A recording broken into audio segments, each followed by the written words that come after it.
Hello, this is Kyle here. Today I would like to give a little talk about money. I've got my GoPro up and running, thankfully. However, money is something that's really important and a lot of people struggle with it. In my life, as far as my life goes right now, I would say I'm middle class, and I've never had to. I wouldn't say I've ever had to struggle for money. It's been there for me, but I haven't had a complete abundance of it to where I could do whatever I wanted or anything. However, I have been able to do everything that I've needed to do, which is important.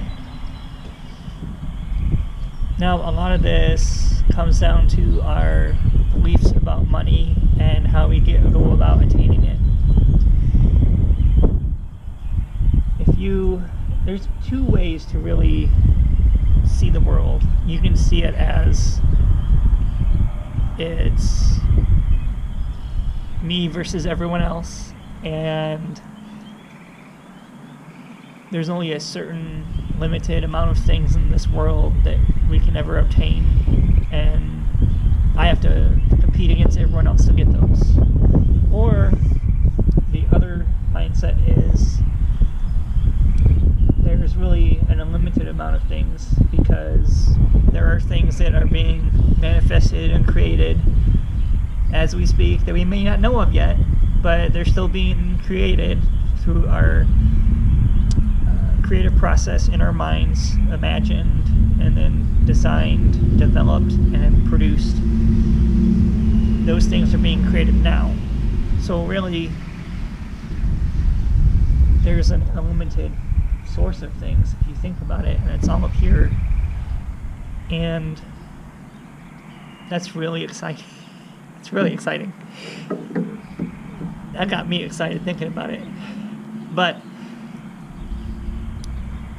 that's really those two mindsets, and you can obviously see which one is more beneficial to have.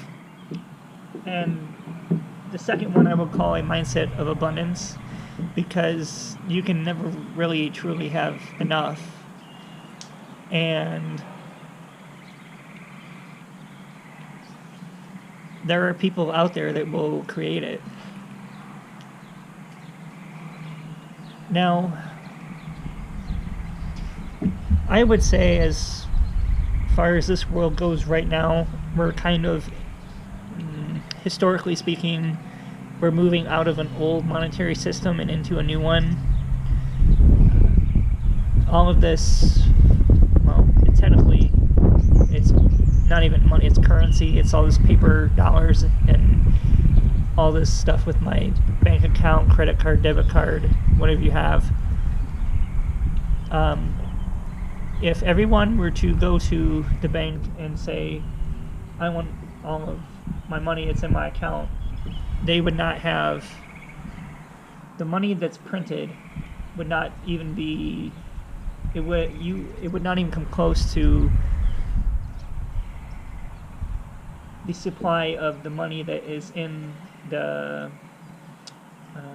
I guess I'd say in the digital world, where you have all of these like computers and stuff to say, oh, or your bank account, because a bank can,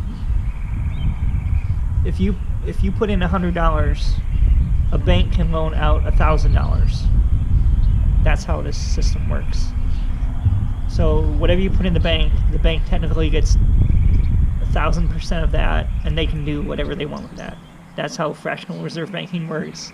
That's why there's bank runs. If everyone goes to the bank and says, hey, I need my money, or it's money and I need it now.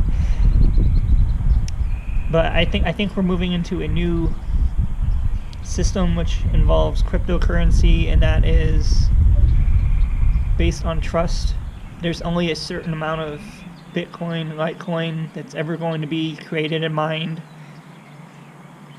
21 million Bitcoin, 84 million Litecoin, and you can't, if you wanted, I could buy something from someone from Africa or Europe, wherever on this globe, or maybe even in outer space.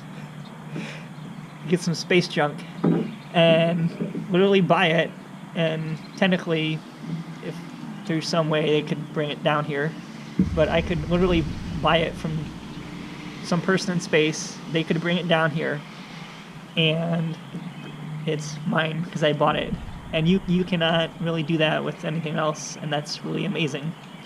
You don't need a bank to do it or anything like that. But I think we're moving more towards that direction, just as things go forward in the future. And it's based on trust. I mean, you can't beat trust.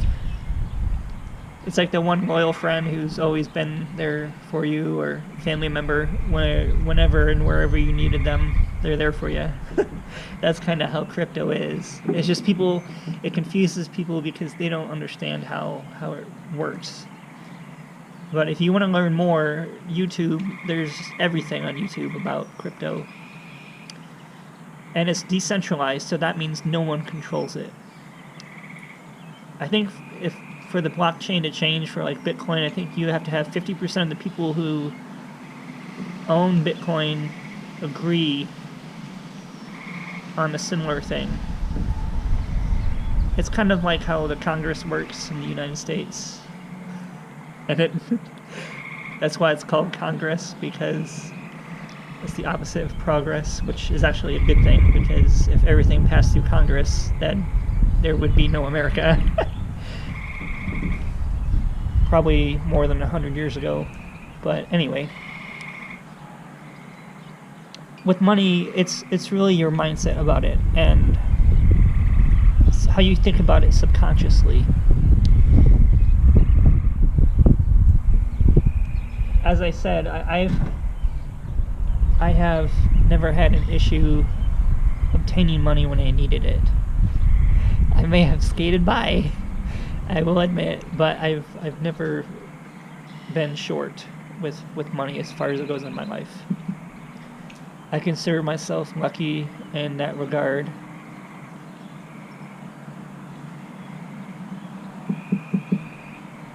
But right now I'm working on what I would like to turn my life into. And that includes changing my mindset about money to where it's about complete abundance and there's never enough. And I'm currently working on that now as I speak, with just how my life is and how things are going. It's really exciting, and I will definitely be here to talk about the results. Because if you think daily, oh, I'm not going to have enough to pay this bill, or let's say something happens, you don't have enough to get by, so to speak, you have that mindset, and that's what's driving that stake in the ground. Every time you think that thought, that stake gets further into the ground. You hit it yourself, and it's just not a good thing to do. even if it's subconsciously, we still do it, and we have to become consciously aware of that. And until we are consciously aware of that, we cannot change that. So that is why having a abundance mindset toward money is super important, no matter who you are or what you do. That sums my video up for today. This video, I should say. I'll be doing another one in a minute. Thank you.